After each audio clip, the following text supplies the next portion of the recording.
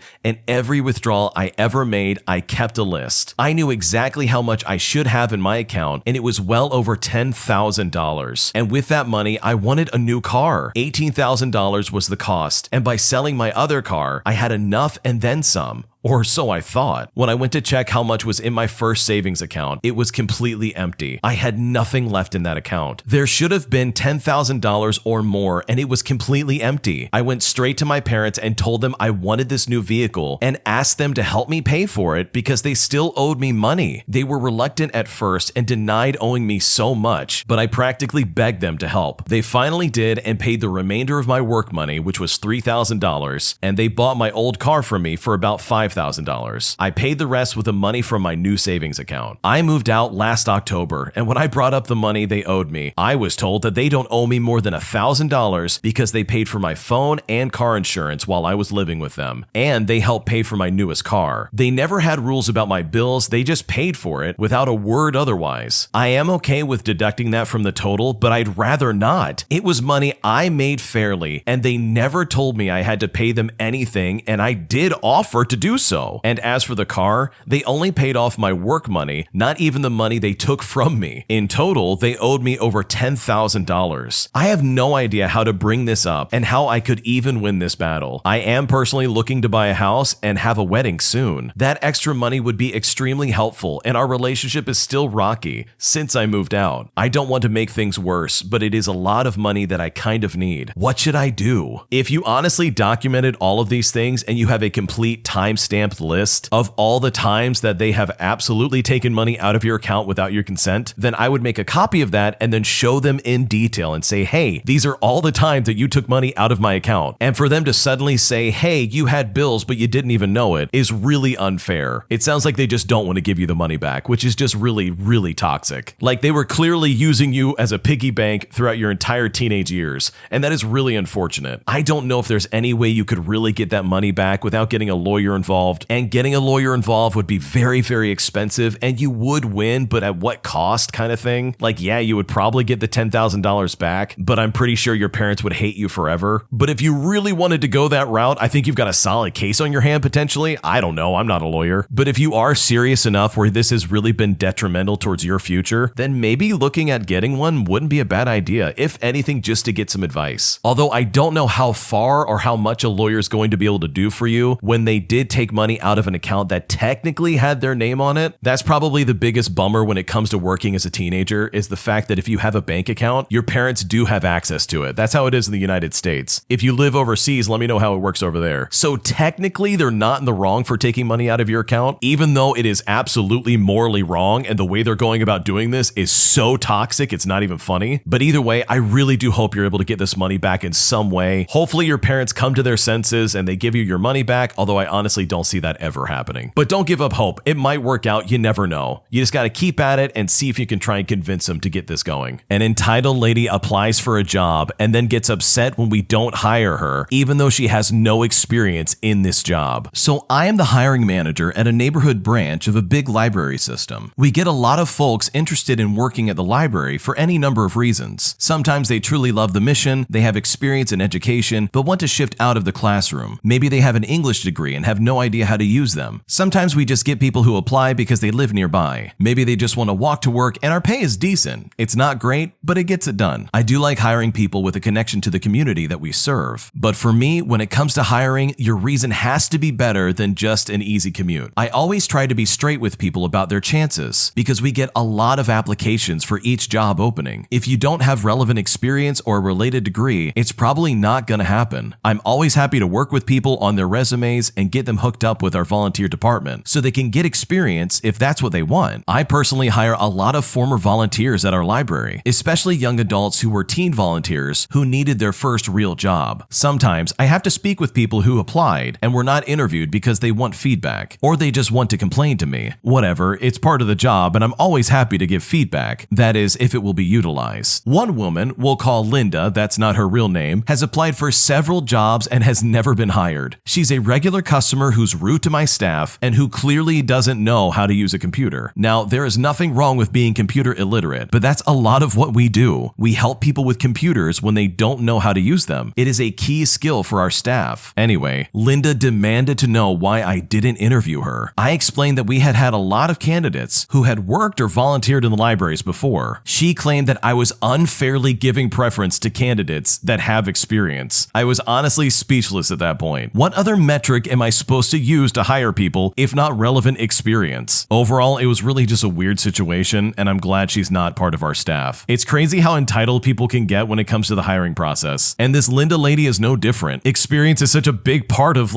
getting the job. That's like saying you're going to be an electrician without having any electrician experience. You probably have to go to school and get some kind of training to know what you're doing. And the lady in the story doesn't sound like she knows at all how to even use a computer. And she's been rude to the staff. If I was in the original poster's shoes, there's no way I would hire that lady. Why on earth would I want someone on the staff who's been rude to the people that I rub elbows with? No way and no thanks. So good luck to this Linda lady for even trying to get a job at this place. I think she might want to cut her losses and just start looking somewhere else, to be honest. My boyfriend is not making any effort to advance in life. Am I being too judgmental? We've been together for a year, and since we first met, he has been planning to go back to school this fall. However, when I confronted him about not yet registering for school, he got angry at me because he felt like I didn't have any faith in him. I tried to be gentle and approach the topic by asking if he was serious about wanting to get his degree. He also said he might not register for this semester because his dad is going through so much financial hardship and said I was accusing him of being lazy. I asked him why doesn't he try to pitch in for his tuition. One semester at the school he wants to go to is around $1,200, which is definitely achievable with a full-time job and no living expenses to pay. He then accused me of not being an unconditionally supportive partner. To add to this, he doesn't have credit or a driver's license, so it's getting more and more difficult for me to see a future with him. There was a 4-month period of time where he could have worked and saved for school, but he stayed unemployed until I cracked down and told him that he needs to start saving if our vacation is going to happen in a few months. Even then, at the time, he wasn't able to pay for his portion, and I had to buy his plane ticket and cover the hotel costs. I'm still waiting for him to pay me back for that, by the way. This would all be fine to me if we were 21 years old, but being 25, working part-time, and putting in no effort into advancing his career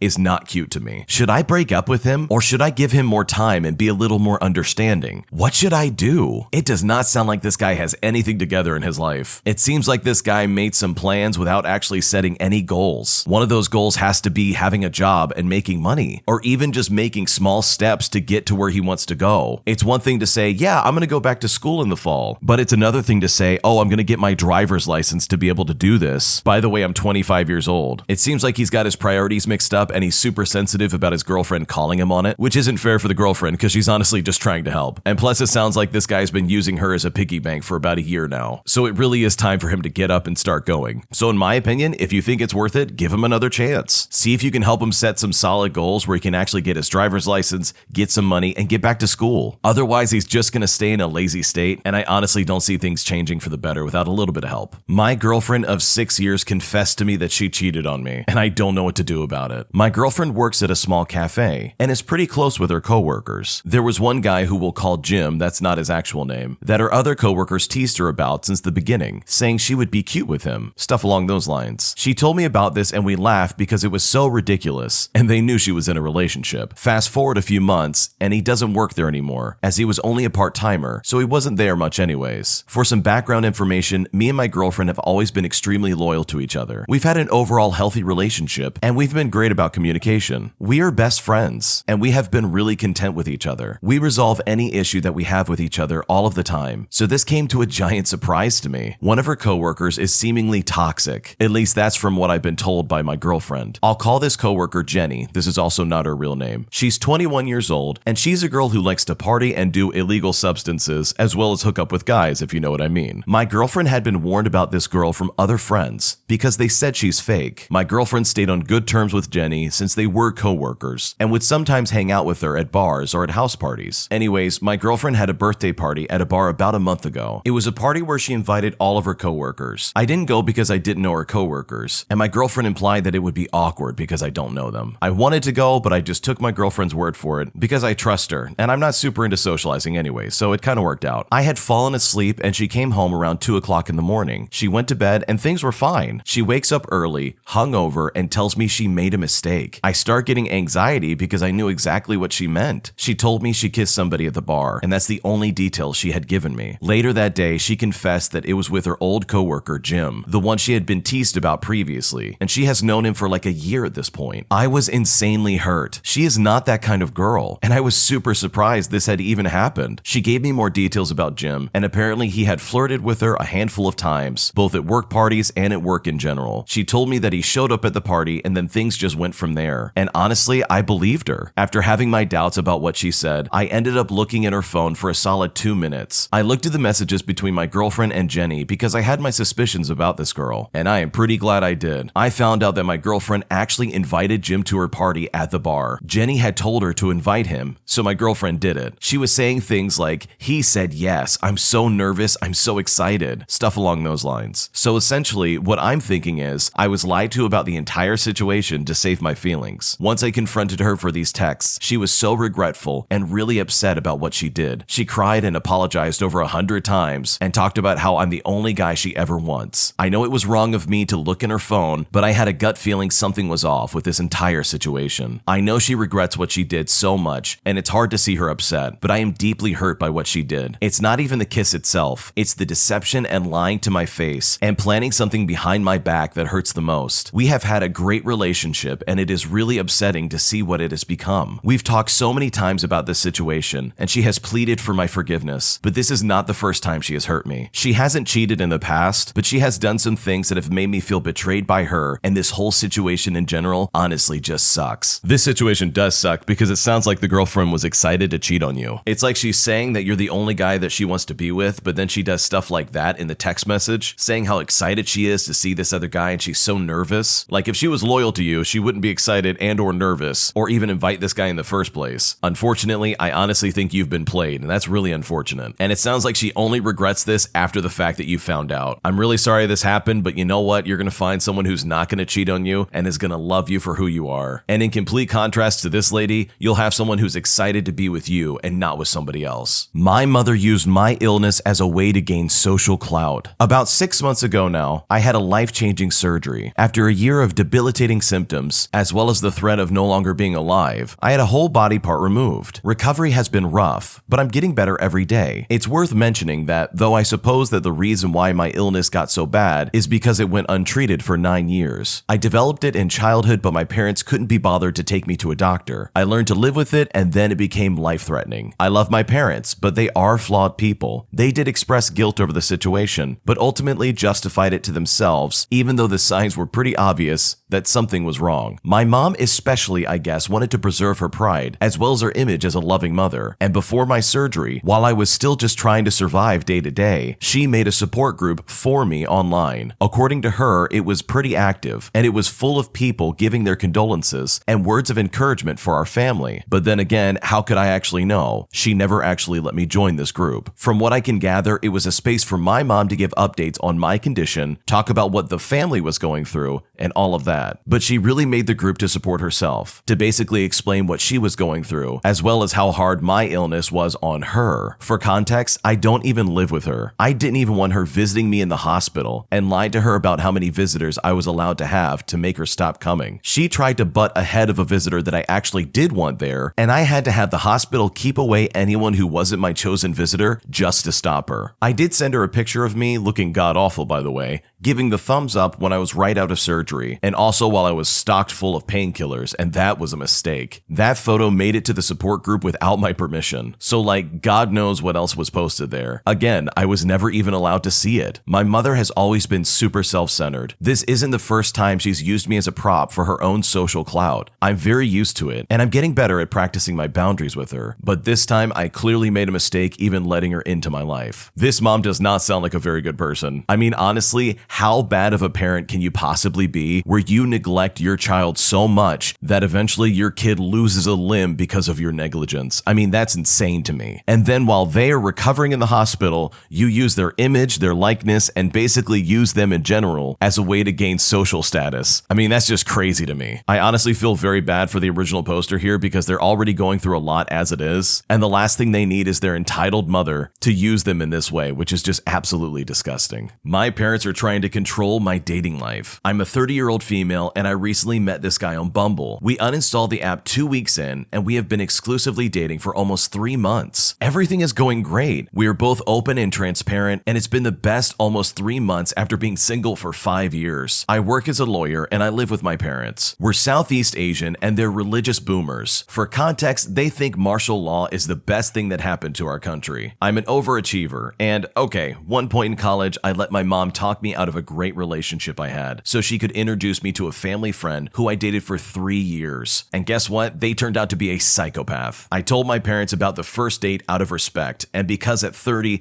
I thought they had no reason to try and stop me from dating. My boyfriend works at a call center business ever since he got laid off due to the pandemic. We have fairly the same upbringing, and I thought this would please my parents. Right off the bat, my parents hated him and thought I was dating beneath me. I've had to make up excuses to keep dating him, and my parents seem to think I'm disrespecting them and throwing away my life for this guy. I personally don't think I am. They're just very materialistic. They've refused to listen to me about why I like him, and when I do, they're saying I'm defending him. I'm honestly not asking for their permission, but I do hope they come to terms with the fact that it's my dating life and I get to choose my partner, especially because I'm an adult and 30 years old. I don't want to come to a point where they disown me or I have to move out. I am supporting them by paying the bills. They're also expecting me to support my brother who didn't graduate from college and is unemployed. What should I do? I think you have it right. You need to explain to them that guess what? This is your dating life. And the last time you followed their advice, you ended up dating a psychopath for 3 years that they recommended. It's really weird that they would say you can't date this guy because he doesn't have enough money. Like there's so much more to a relationship than money. And if you're happy with this person, then I say just continue to date them. Your family does not and should not dictate your life in this way. I think also you're 30 years old and I don't know if there's maybe some cultural differences that I'm not aware of, but it would probably really benefit you to get your own place. I think maybe this way the cycle will be broken and they won't have such a foothold in your life. You can still have them in your life, obviously, but then they won't be right up in your business deciding who you can and can't date. And no, you don't need to ask for their permission. If this is what makes them disown you, then man, this is a very fragile relationship if you really look at it. I think you have a good head on your shoulders. I think you're doing this right. And I think you honestly just want to keep the peace from the sounds of it. So I would say keep going and maybe your parents will come around. You never know. They could end up really liking your current boyfriend. Today I messed up by deadlifting my bag at an airport and almost getting detained by the TSA. I've been a powerlifter for a few years now. Whenever I go traveling for significant periods of time, I generally take some lifting equipment with me, including squat shoes, lifting belt, gym chalk, and protein powder. I should add that I don't really look like a powerlifter either. I have no visible muscle and I weigh like 95 pounds at 5'3". So anyways, my boyfriend and I are going through airport security and he grabs me really rough and suddenly to get me out of the way of someone's swinging suitcase. I see TSA look at us a little more closely, but don't think anything of it. Then we get stopped because our bags contain chalk and protein powder, so they needed to go through our bags. Also noteworthy, I'm wearing a crop top, and I guess it came up a bit while my arms were raised while going through security. There is a couple of large bruises above my abdomen where I brace against my lifting belt while deadlifting. So the same TSA agent asked me to come with her, and once we're far enough away from everyone everyone else. She asks me if I'm safe, or if I'm even being held against my will, and if there's someone she should call for me. I'm really confused and kind of nervous at this point, but I tell her nothing is wrong. She noted how my boyfriend had grabbed me earlier. I told her he was moving me out of the way of someone else's suitcase. Then she mentions the bruises above my stomach, and I say, oh, no worries, that's just belt marks. She looks even more alarmed at that, and I think she called for backup. I hang out with so many gym rats that I forgot normal people don't associate belt with lifting. The combination of random powders in my suitcase, plus the bruises, plus the grabbing had set off this woman's alarms, and I think that she thought that I was in some kind of sketchy situation. I quickly realized my mistake, and I tried to explain that I'm a power lifter, and that the belt mark was from a lifting belt. I don't think they quite bought this explanation at first, and I see a few more security agents approaching us, as well as my boyfriend. I'm a little panicked because I don't want to cause a scene, or seem more suspicious, when we had never actually done anything wrong. The TSA lady tells me if I need help to just let her know and she would keep us separated. So my brilliant idea was to get into a deadlift position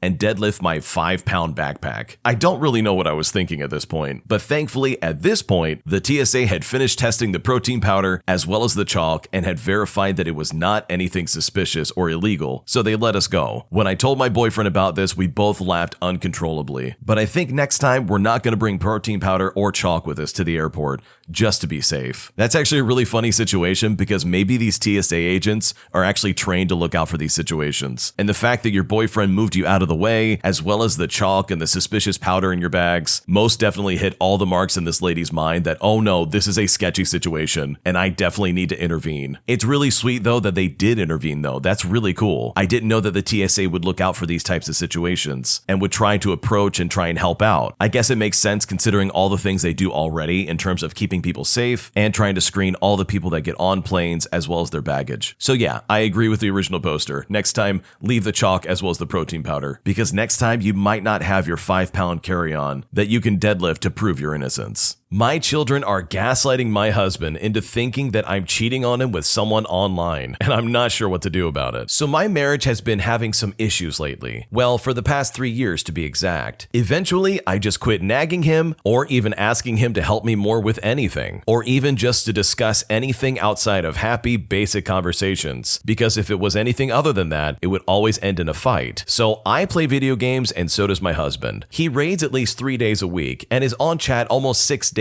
or more a week, while spending time with people on Discord for about 4 hours. Also, he plays games with friends he knows in real life. I have some friends too I game with, and we all know each other in real life, but because hanging out isn't feasible, mostly because my husband's jealous about men and women being alone together, we don't ever really get together. I've tried getting all my friends to come over to my house, both guys and girls with my husband, to maybe play cards or to eat dinner and stuff, but nobody ever really wants to. So about 4 of us go online and we play some games and play a few rounds. Sometimes I play with someone one-on-one out of the 4, but I don't let it affect my family life, my parenting, or my chores. I try to limit my gaming to maybe 3 times a week for only a few hours, and only when it's late at night so that I've spent time with everyone. Last night I was playing one of my games with my friends, and my 8-year-old comes up behind me and in front of the entire family says, "Such and such is going to be our new daddy soon." And such in this situation is the friend in which I'm playing a game with, whom this child has never met or even heard of. My husband and I froze when she said this, and all the air sucked out of the room. I have never ever said or implied anything of the sort. My friends are my friends, and that's it. I also would never talk like that to my kids. I would never joke about someone else taking the place of their dad or anything like that. Of course, my husband, who is already super insecure, turned around and said, "Yes, child, tell me how you know this." I guess he was trying to inquire and figure out what was going on. And my daughter just said, "Nah, I don't know, I just said words." She's done this before, telling the family I was going to meet some man from school down the road and that it was a secret. We were all like, what are you talking about? And then she admitted she meant her sister was meeting a boy from school, which my husband and I already knew about. Why is my child doing this? My husband, of course, can't play it off as a joke, and so the passive-aggressive remarks started that day. So I was in the shower and he came in and said, "Getting all pretty for the kid's new daddy?" I looked at him and said, "Yep." I personally just said yes to that comment so that I could agree that what he was saying did indeed sound ridiculous. We went to bed and he asked me again, "So, are you telling the kids that your guy friend might be their new dad one day?" I told him absolutely not, but my husband is still convinced that she had to have heard it from somewhere. And honestly, I have no idea how or why she'd even say that. I have plenty of friends, guys and girls. I go and hang out with my girlfriend too solo, to which the family jokes, "I'm taking her on a date, let's go." And it's never really an issue or anything that they take seriously. So anyways, after I told him no, he then proceeds to say, "Well, it's okay. Our oldest daughter said if you ever did divorce me, that she'll act up really badly so no boyfriend would ever want me." And he said this in a mean, vindictive, and a sarcastic tone. There's a lot more passive-aggressive stuff than just this, but I think he's filling the kids' heads with ideas about this stuff. No one bats an eye when he talks about a girl from work or the millions of people he plays with on Discord. And by the way, some of those are girls, and yes, some of those are guys though. This is just a really sticky situation and I don't know what to do about it. First off, I think it's really ridiculous how your husband is being so overdramatic over this. Like, obviously it's proven that this kid is just gonna lie and say whatever comes to their head. Like, you have even described a specific situation where your daughter has made something up specifically about you, only to then find out that it's actually about her sister. So like, I don't understand why this husband is taking what their kid said with such truth behind it, because clearly this kid is just lying and saying stuff just for the heck of it. So even with that in mind, I can confidently say that the husband is the problem in this situation. The way he's acting and the way he's talking about you to your kids as well is really not okay. The original poster goes on to say how there's been a lot more comments like this lately, and she's convinced that it's her mother-in-law as well as her husband that's giving her kids these ideas, that she for whatever reason wants to get a divorce from her husband, which is honestly just ridiculous. In my opinion, if you weaponize your kids against your spouse, you are a terrible person, because filling their heads with ideas like this is not fair, and you're only harming them as well as your spouse. I think the way your husband is acting is absolutely awful, and it's not your fault. He is clearly super insecure, and he's not only being toxic, but he's throwing away probably the one good thing in his life, which is you, by the way. Overall, this is a really messy situation, and if you want to try to make this work,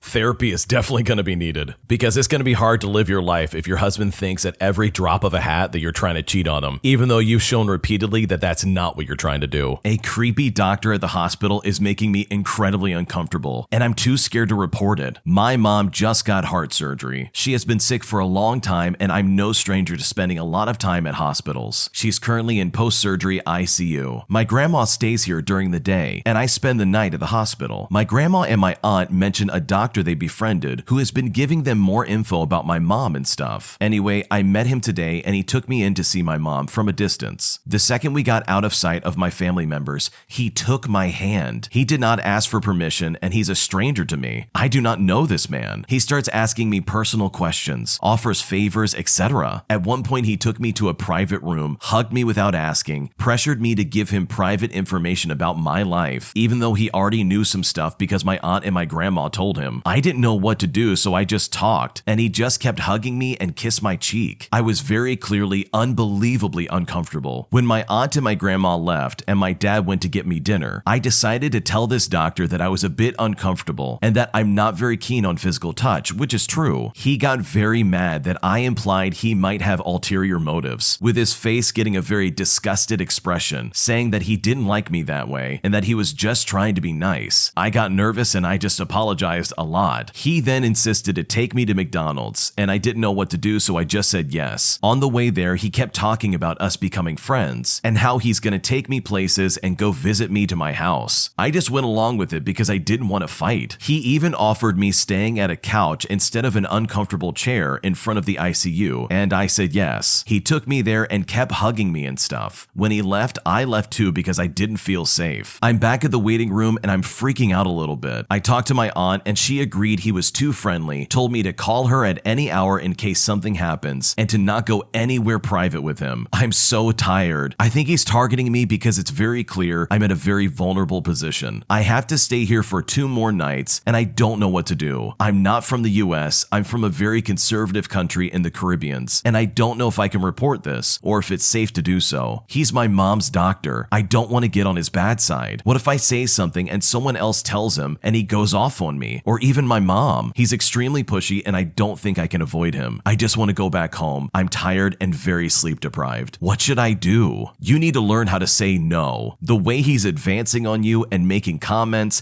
and hugging you and kissing you is absolutely repulsive. It's not like this guy's gonna go in there and undo your mom's heart surgery. You need to report him. He will continue to take advantage of your young, vulnerable state if you don't. You can't stop him, and it starts with saying something. I completely understand where you're coming from, where you're afraid of saying anything and you're afraid of reporting him, but it is absolutely necessary for you to say something. People like this will continue to get away with their sketchy behavior if you let them. And some man that you've never met in your life kissing you and giving you hugs and taking you places and suggesting that you spend time with him and that you should be friends is just weird. So yeah, report this guy and get away from him. Otherwise, he's just going to keep taking advantage of you and he's just going to keep making advances. I confessed to my girlfriend that I want to start taking antidepressants, and it did not go well. For some background context, it's been a challenging relationship with my own share of issues, as well as some concerns and mistakes over the past 3 years. But there's a core love that just keeps us going. So for the past few months, I felt particularly low. When I explained it to her, I usually mention it's a flurry of professional challenges that I've faced. As a note, I earn more money than my girlfriend, and I cover the vast majority of expenses, including the rent. I've recently told her more honestly that a big contributing factor is the way that she's been communicating with me. For example, she'll criticize me for sleeping in after a very long flight because I may be lazy, or that I have so much potential and that I'm a failure for not meeting it. Sometimes she will even say that there must be something wrong with me if I can't achieve my dreams. I am a very ambitious person, and while I'm certainly hardworking, some of my professional goals are taking longer to achieve than I expected, but it doesn't make me want to give up. This has culminated also to the point where I really feel worthless, even to the point where I don't even want to look at myself in the mirror. I was trying on a new piece of clothing the other day with her, and we looked at the mirror. I was there only for a second, as I said that I really don't like mirrors much. And her retort was immediately on the lines of, "Wow, you're such a child. How are you in your 30s?" In any case, I mentioned today that these types of comments really get me down, and I know I'm way more low than usual, and I want to start taking antidepressants. I've been seeing a therapist, and I already have a prescription for them. I'm just waiting to actually take the first pill. Her response was to say that I just wanted to pretend to be the victim and that I don't want to improve my life. I felt very unsettled by this. To be frank, she's had a more challenging background and past than I have, and her resilience and emotional strength are certainly traits I admire. However, at this point, I feel very scared to emotionally open up to her, and I really don't know how to proceed moving forward. What should I do? It honestly sounds like your girlfriend is being mentally abusive towards you. These comments definitely add up, and I can completely see where you're coming from. Like, no boyfriend or girlfriend's behavior should ever bring you to a point where you need antidepressants to put up with it. Like, this is a big red flag. I'm sure there's some kind of love in your relationship, and maybe you do like her overall, but the way she's treating you is just so bad. It honestly does not sound like she's got your best interest in mind. This is a really toxic behavior that you cannot ignore. So in my opinion, yeah, if your doctor says you should take antidepressants, I think you should listen to your doctor and do what they say. But I think you also really need to address what's causing this depressive mood. And it sounds like you've narrowed it down pretty distinctly that your girlfriend's comments are driving you to insanity. So if those can't change, and if she really can't be more empathetic towards your situation, then maybe it's time for you to move in a different direction and find somebody who does love you. Because based on what you've described, it sounds like you're paying for the rent, you're paying for the bills, and she's got a free ride. And it sounds like this might be a nice guy syndrome situation where you don't want to disturb the peace. But if you ever want to find peace personally, I think it's time for you to start asking the hard questions. And one of those is whether or not you even want to be with this lady anymore. But that's just my opinion. What would you do if you were in this guy's situation? Leave a comment down below. We'd love to hear it. My boyfriend's coworker is actively flirting with me, and I don't know what to do about this. My boyfriend and I work together. I worked at our job for a few years while he started months ago. His job title is far from mine, and we work different shifts at the place. I only see him when he's about to get off, which is how we met. We've started dating 2 months after he started. It's now been several months. Him and I don't see each other at all because I got moved to a later shift because my coworkers are all quitting. I don't get to see who he works with or anything, but I did know one guy because he came back. A few weeks ago, I was at home in the afternoon and I got a text from an unknown number. I replied and the text asked me who I was. I jokingly made up a name, but the person texted back telling me my actual name, and that really scared me. At first, I thought it was my boyfriend, so I calmed down a little bit, but the person was acting weird and started sending random text messages. So I looked up the number and it popped up a name. I knew this person, and for the sake of the story, we'll call him Bobby. Bobby. Bobby is not his actual name. He works with my boyfriend's shift and has been working there for years. I met Bobby when I started working there, but it was only like a playful hi-bye situation. I didn't see him for 2 years because at one point he quit. He came back last year because my boyfriend was hired. I only saw him once and it was just a hello. That was it. He and my boyfriend work together, but I don't know if they are close. Months ago, my boyfriend asked me if I knew anybody on his shift, and I mentioned Bobby. So after Bobby texted me and told my boyfriend about it, my boyfriend said he never said anything to him about our relationship, but did ask him if he knows me. My boyfriend won't confront him because it's a work environment and we don't want anyone to know we're dating. My boyfriend did mention that Bobby has suddenly started to act really shady. So my boyfriend asked me if there was something between him and I to cause him to suddenly act like this. I can't confront him either because I work a different shift. A few days after telling my boyfriend about this, my boyfriend goes distant. Then I get a friend request from Bobby over Facebook. I finally got to ask why my boyfriend was being so distant, and he says it's because Bobby likes me. This is a really tricky situation, so I don't know what to do. This isn't an am I the jerk situation, but I will say that the girl in this situation is kind of being a jerk. This is a really simple solution. You need to tell this guy that you have a boyfriend and then stop replying to him. Like literally, if you just tell him that you are off the market, you're not interested, and you don't want to be contacted like this, it would go away pretty quickly. And also, why would you respond to a random number like that? Like just let it go. Clearly Bobby's trying to flirt with you and you need to just nip it in the butt and tell him, hey, I've got a boyfriend. You should do that and then tell your boyfriend that that's what you did, and then probably all the problems will be solved. And you don't need to give specifics. I know some workplaces are really weird about dating people that you work with and they won't allow it or you could get fired. So you don't even need to mention that it's a fellow coworker. Just say, hey, I've got a boyfriend. Stop messaging me. And that's that. Otherwise, your boyfriend is probably just going to get more distant and you're probably going to lose him if you're not careful. This next one came from the Am I the Jerk podcast subreddit. Check the links in the description if you'd like to submit your own stories. My entitled aunt left her child alone at home because apparently God was going to watch over them while she was gone. My aunt is a very religious person who loves partying, and she's constantly bashing people who don't go to church as much as she does and preaches the Bible like her. She divorced her husband after she found out he was cheating, plus he was quite abusive and had some drinking problems. But his participation in the story is basically none. He just sent the child support money and that was it. Due to unfortunate circumstances, my parents and I had to live with her and her child for about a month until we could find another place. We stayed in the garage that was halfway done, even when she had unused rooms, but that's another story. During that time, we all noticed the same behavior patterns in her. Almost every night, she went partying from 10 o'clock at night until 3 in the morning, leaving her children with us to take care of them. That doesn't sound that bad at all, right? Sounds more like an entitled aunt leaving her child with some family members to go partying. Well, the thing is, she's been doing that since before we were there, and her children were left completely alone. And in her words, she said they were being taken care of by God, and that they will be fine because God won't let anything happen to them because I go to church. Thank you. Once she left, she basically continued that behavior for another 10 years. And on top of that, she was always bringing random men in her house because she said she felt alone and she was too young to waste her life. It was a really odd situation and frankly just didn't settle well with me. Thankfully, we got out of there and found our own place. That crazy aunt sounds like a nightmare. She was leaving her kids at home in the middle of the night so that she could go partying and then claim that God was going to watch over them. I'm pretty sure that's not how it works. You know what would work? Having an actual babysitter. I mean, don't get me wrong. I'm all about people exercising their own faith with their own religious beliefs, but to just blindly leave your kids alone and say, no, it's okay, God's going to take care of them, is really irresponsible without doing any work to make sure that they're going to be taken care of. Like if you want to go out partying, hire a babysitter. Like what if one of those kids woke up in the middle of the night and they were having an asthma attack, or they were some way sick and they needed to get to the hospital? The fact that you left them in the middle of the night and you were not there to take care of them would be more than enough evidence, in my opinion, for your kids to get taken away from you. And I don't think anybody wants that. So yeah, this lady is clearly not a good person, and I don't think it's right to use your religion as an excuse to go out and just be really sketchy all night, because I don't think God would want that. My husband says he's unhappy in our marriage, and apparently it's my fault. I'm currently at a loss right now, and I need an unbiased opinion. My husband and I have been married for 10 years. We have had our typical ups and downs throughout our marriage, but have overall been happily married, raising our kids. My husband is in the military, which brings extra stressors in our life. We have moved a lot and it makes things really tricky. This has left me with taking the extra load of taking care of our kids as well as shopping. I also handle meals, dishes, laundry, cleaning, you name it. He has very little to no everyday responsibility of anything kid related. I recently started a new career and we recently moved into a fixer-upper and are slowly renovating it. He has taken a bigger role on the renovation renovations while I take care of everything else in our lives, including learning how to fit in and balance a new career while helping with renovations when I can. My husband works so hard for us, and I'm always letting him know how much I appreciate him. All of this while never receiving that in return. My husband is very much a rigid type A personality, while I am much more easygoing. Recently, he has been getting short-tempered with me, as well as giving some serious silent treatment. He sat me down a couple of weeks ago to tell me how unhappy he is, and proceeded to accuse me of cheating, which, by the way, never in my life have I ever cheated on my significant other. He told me how I am untrustworthy, and that I do not follow through with anything, and how I'm a bad influence on our children. I, of course, have my faults, but never would describe myself as any of these things. He has had 2 more similar fights with me since the initial one. I'm blindsided, honestly, by all of this. I thought we were happy. How could I have been so wrong? I am now walking on eggshells in fear if I have a misstep, he will divorce me. I know all the issues he's having is all internal. Nothing in our life has significantly changed. I have asked to go see a therapist together, but he assured me that that will never happen. What should I do? I think therapy might be a really good solution, to be completely honest. And the fact that he's saying he's so unhappy but refuses to do anything on his end to try and fix the problem is a pretty big red flag. It seems like everything is being placed on you instead of any kind of blame being shared. Like maybe there's something going on behind the scenes that he's not talking to you about, maybe some other undue pressure that he's just not able to handle well, and maybe this is his way of projecting that and getting it out of his system, which is really not fair for you. But from what you've described, I don't think you've done anything wrong. Like it sounds like you're trying to make things work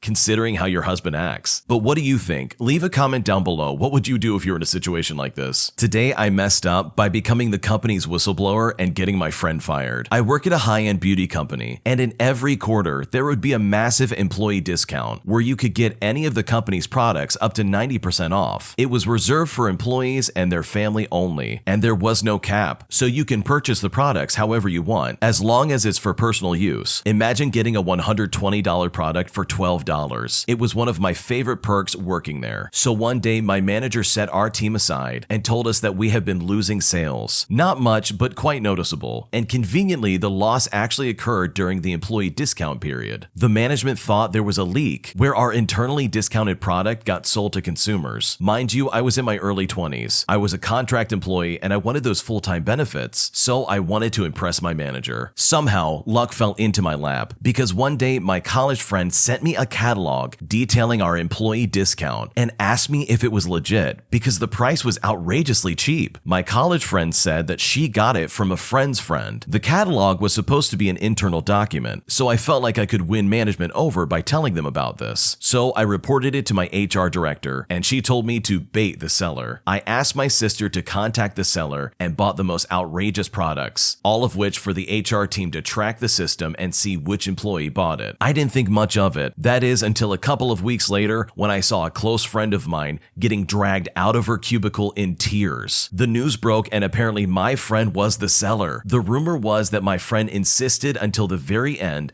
that she was innocent and that it was her family member who took advantage of their sale. I immediately felt terrible because this is the person who referred me to my manager when I was desperately looking for a job after college. She vouched for me and went as far as giving me an interview, as well as practicing what I would say during the hiring process. After the incident, I never contacted her ever again, and she went into a major depressive episode where she completely altered her look. My friend said that she's been coping with the fact that she got fired and had to pay a lot of money towards a fine, as well as getting blacklisted by the beauty industry. I still honestly feel terrible about this to this day. I mean, you get what you pay for, really. It seems like your coworker was playing a stupid game and they won a stupid prize. You don't go behind the company that's putting bread on your table and use their employee discount just to sell it for twice the price most likely, if not a lot more. This lady had an awesome setup. She was getting all these beauty products for a fraction of the price, only to then turn around and try and scalp it for a quick buck. This is honestly not your problem. And it's not like she knew it was you anyways. You reported this anonymously trying to be a good employee. It is not your fault in the slightest. It's honestly your friend's fault for doing this in the first place. An entitled Karen called me racist because I wouldn't break federal law just for her. So when I was 18, I was working at a call center that handled debit and credit card fraud and identity theft issues for a bank. For a bit of background, according to federal law, even if you open an account online, you have to provide documentation that proves your identity in order to prevent scammers and criminals from making fake accounts and messing everything up for the bank and the customers. It also provides a way for the bank to identify someone posing as you should someone else ever try to impersonate you. As much as I hated it, when we had people call in because their accounts were on hold due to not providing proof of identity, it always landed in my department because everyone just assumed we're the ones that took care of it. One night, I got a call from a lady who was very irate and was already yelling when I got on the call. One of the agents from a sister site had decided to cold transfer the abusive customer straight to my department because, why not? And they never told her that they were transferring her in the first place. That's a great start to an already crappy call, but it was about to get much worse. As soon as the lady heard me talking, she was already spitting accusations of discrimination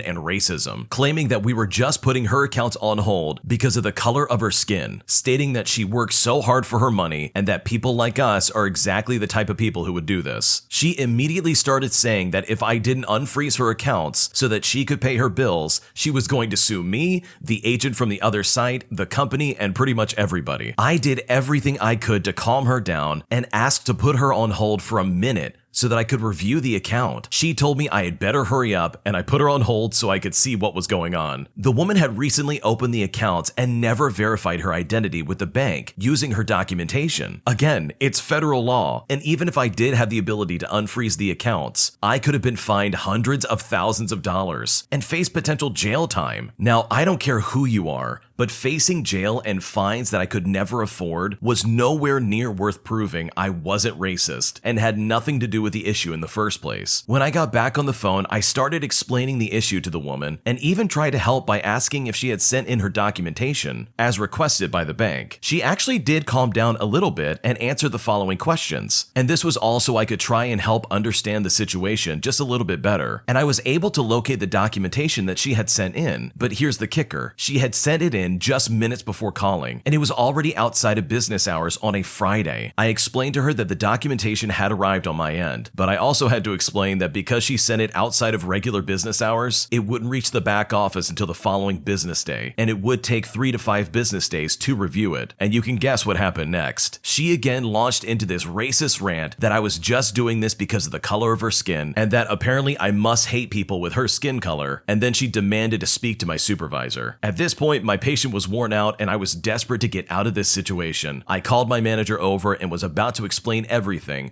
when the manager took my mouse from my hand and hung up on the customer. He informed me that he had passed by and heard some racial slurs coming out of my headset and jumped in to listen on the call to see what was going on, since I was usually pretty good about diffusing situations like this on my own. He told me that he was impressed that I hadn't hung up already on her, especially after the first set of slurs, but he told me that he refused to let me get yelled at like that ever again, especially when I was trying so hard to be nice to this racist Karen. As much as I hate to say it, the call didn't end there. The Karen got a hold of an agent from the sister location and actually got them to unfreeze her account. On top of that, she got the agent to file a report against me, and the agent even stated that I was the one who unfroze the accounts. Bottom line, corporate was out for blood, and because of that agent, they were out for mine. My manager went on to convince them that I was innocent by playing the callback for the higher managers in the office, and I didn't find out until a few days later when corporate wanted to verify some information with me. Thankfully, I was left alone,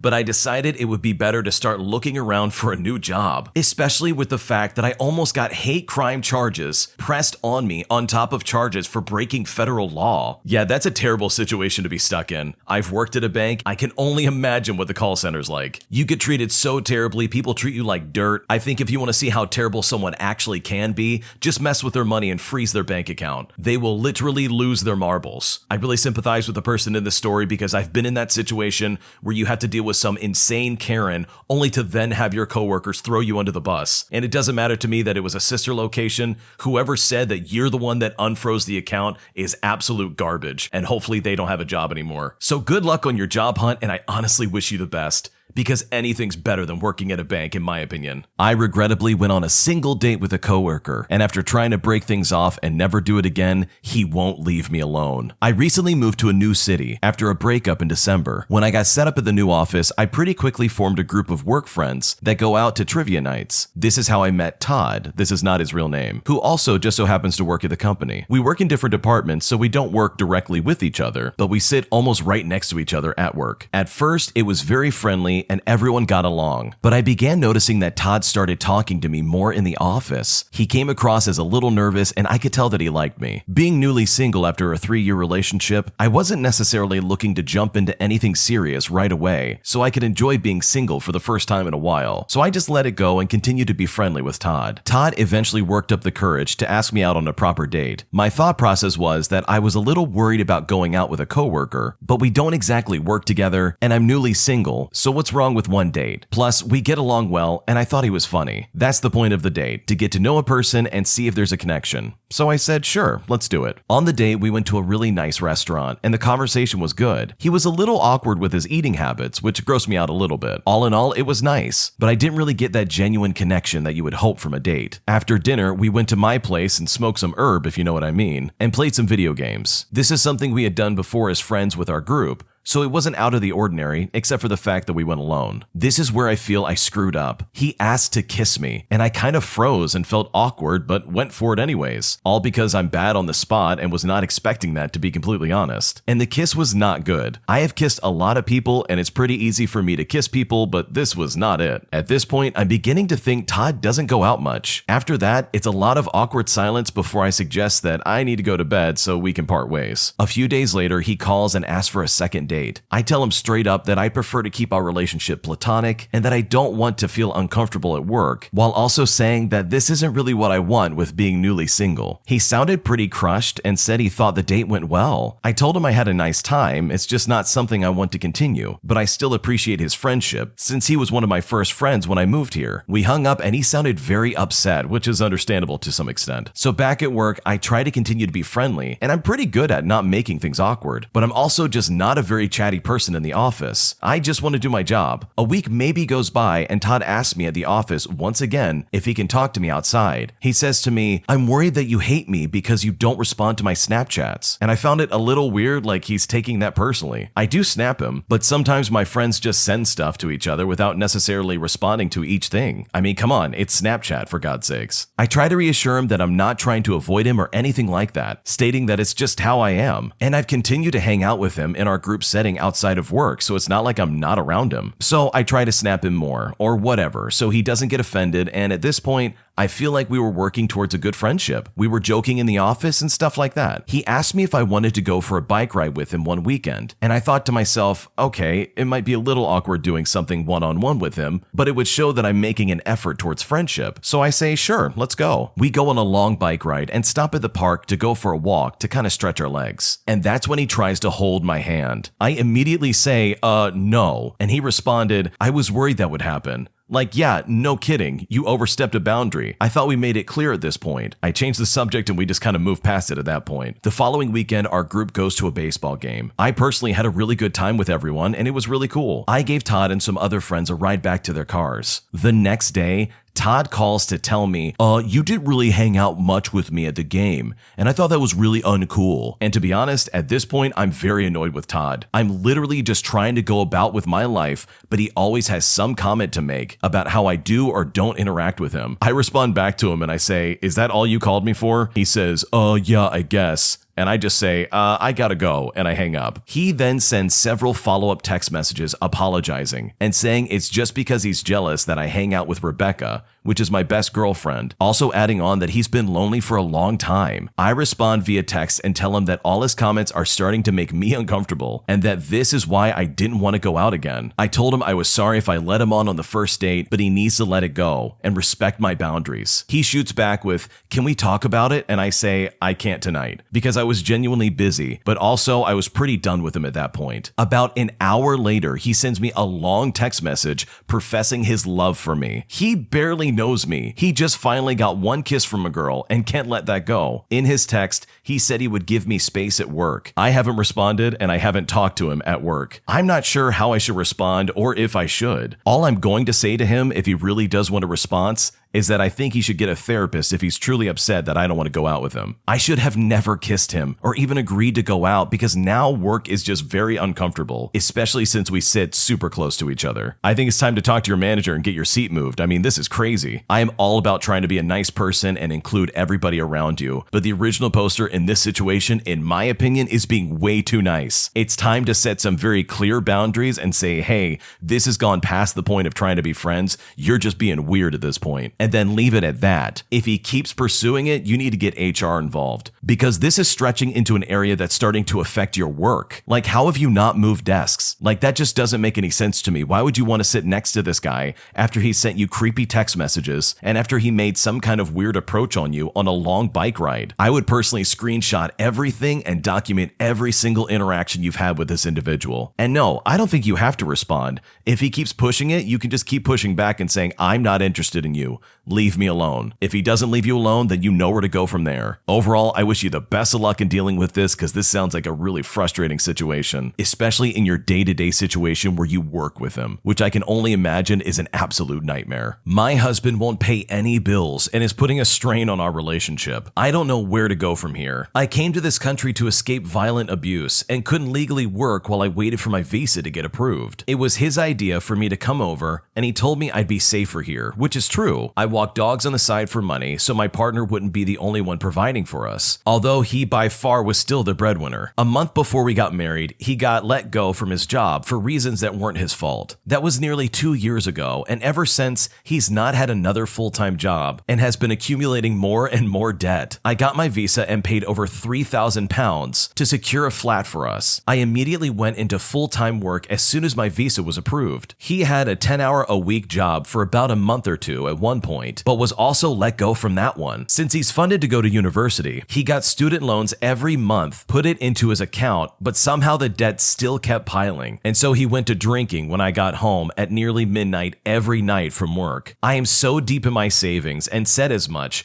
but he tells me, you're not broke if you have savings. That's offensive to me who is in debt. All my wages have been going to rent, bills, and keeping us fed, especially him with the last one since he likes to eat the house out while I'm away at work. If I didn't work this much, we would have starved to death months ago. He said he didn't want to get another job because he was in the 4th year of his university and he needed to focus, but promised me he'd be responsible with his loans and that he'd find a side hustle like fixing computers or phones. And as you can probably guess, none of that happened. Our electricity and gas bill has doubled, and still we need to buy groceries. I was stressed and beginning to hallucinate from the lack of sleep and overworking a physical job. I'm having a few health concerns, but just cannot financially afford to take a day off. He finally got the hint and bought some groceries for once. The day they're meant to be delivered, he gets a call saying his card has been declined. That's when he let me know that he maxed out his £2,000 overdraft over the past 6 months and has £30 to his name on a credit card. I freaked out and asked him where all the money went, only to then see all the beer cans laying around the house, while also remembering that every night he'd pick up a 4-pack to drink to himself when I got through the door late at night from work. He also spent our hard-earned money on video games and a fancy computer set up in our living room. And now there's no food. I caved and paid the bill myself when he reminded me of the other bills he needs me to pay this month. He tried to guilt trip me by saying he'll have to sell his Nintendo Switch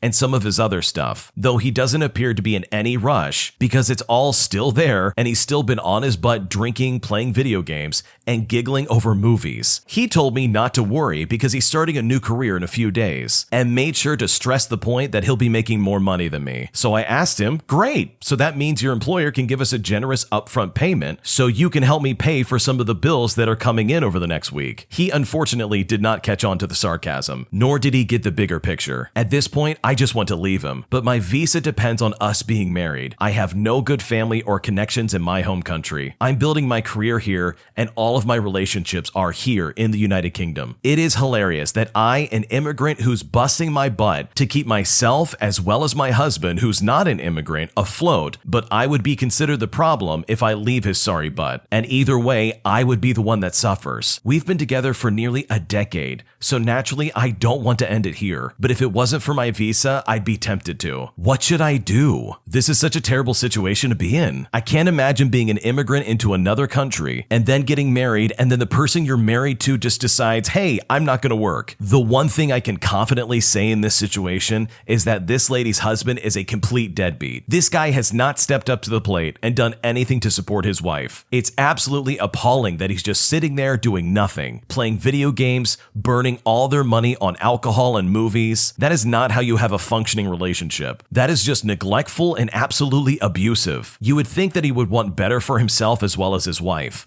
But he's going to have a very rude wake-up call when his wife finally says, I have no money to pay bills, and they're going to be out on their butts without any possibility of finding solutions. And only then will he finally catch on and get things done. It really is a tragic situation, but I really do hope the original poster finds a solution and is in some way able to secure a future where she actually has someone with her that's going to help her pay the bills. But what would you do if you're in this situation? Leave a comment down below. My roommate ruined her life and our friendship over a man. So first, a bit of context. Me and my friend, we'll call her Jenny, that's not her real name, we're looking to rent an apartment together. After a dispute with multiple apartment complexes beforehand, my parents ended up buying a townhouse. They liked the city I was living in and decided to make an investment. At the same time, they would let us rent out the place for cheap in order to avoid sleazy college town landlords. They let Jenny rent as well since they believed she was responsible and a good impression on me. So we first moved in maybe over a year ago. We were really excited about having a nice private place. Everything was fine and we had no real problems. That is until she adopted her dog. This dog by the name of Bella was a big hound dog. Now this is important because we live in a small townhouse with a very limited yard. Not only that, but the dog was surrendered by a previous family because she was easily excitable and was dangerous around very young children. Bella was not potty trained and knew no discipline, so she was very hard to control. We basically had to keep a constant eye on her. Granted, Jenny seemed to love Bella and took care of her. However, she never took the time to train Bella, so the bad behaviors only worsened. Poor Bella did not have the room to run around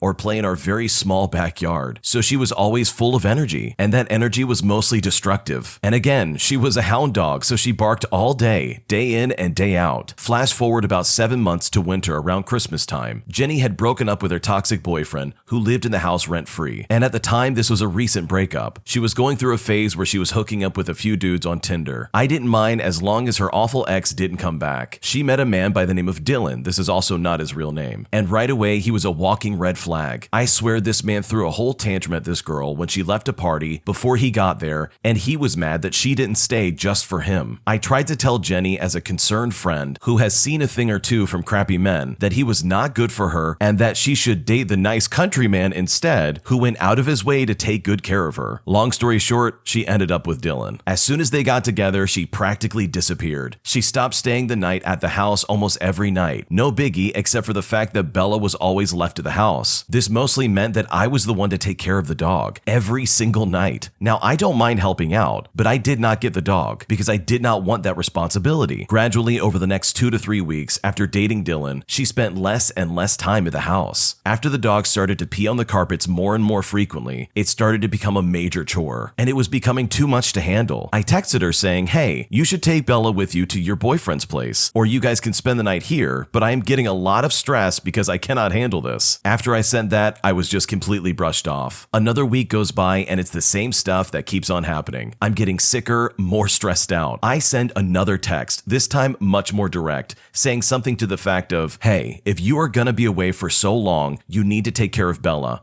I am very stressed out and she is not my dog. Jenny calls me after this and I tell her she needs to take care of her. I get screamed at as I'm responding to her and she just hangs up. Everything is tense at the house and I start to become incredibly uncomfortable in my own home. At random times of the day, Jenny and her boyfriend come by to let Bella out once a day and spend 15 to 25 minutes in the house. After visiting, they leave for the rest of the day. Bella now only really gets care from me and I'm becoming more and more enraged. Without me being there, Bella would would not get care for over 36 hours some days. And at work, she pees on the floor and tears things up. So after a long day at a minimum wage job, I can look forward to the messes I get to clean up. With things so tense in the house, I install a lock on my door. I mean, people I don't know are coming into my house at random times of the day. So to me, I think that's fair, but apparently I was wrong. Jenny decided that in response, she will lock Bella in her room. I did not have a key to the room, and poor Bella had nobody to take care of her. Jenny continued that same pattern of visits, and sooner or later, the whole house started to smell like dog pee. I started getting my parents, who are the landlords, involved in the situation at this point. She eventually stopped paying rent. At this point, my parents were incredibly angry, especially at the damage the dog caused and the general treatment Bella has had. My parents gave my friend one last opportunity to leave without issues. They gave her a termination for her lease that she can agree to, so that way she wouldn't have an eviction on her record. She never signed but agreed to move out, as she was wanting to move in with her boyfriend anyways. But she stayed past the time limit my parents gave her, like weeks by the way, and was practically just trying to use the house as a kennel for her dog. So after many warnings, they had to push for an eviction. With the massive amount of evidence stacked against her, she very quickly lost the case. She has since moved out. We had to tear up the floors because of how ruined the carpet was. I was finally able to relax and get my life back in order. But here's the kicker. A friend that works with Jenny is a friend of mine as well. At her party today, she filled me in on basically what happened afterwards. Bella was given away and they now have 2 puppies instead. Apparently her boyfriend was cheating on her since the beginning. She lost the management position she had and was demoted. They also have a joint bank account that has been scammed. She is sad she has no friends and no place to live. Basically, all the stuff everyone thought would happen did happen. And while I don't feel sorry for Jenny in the slightest,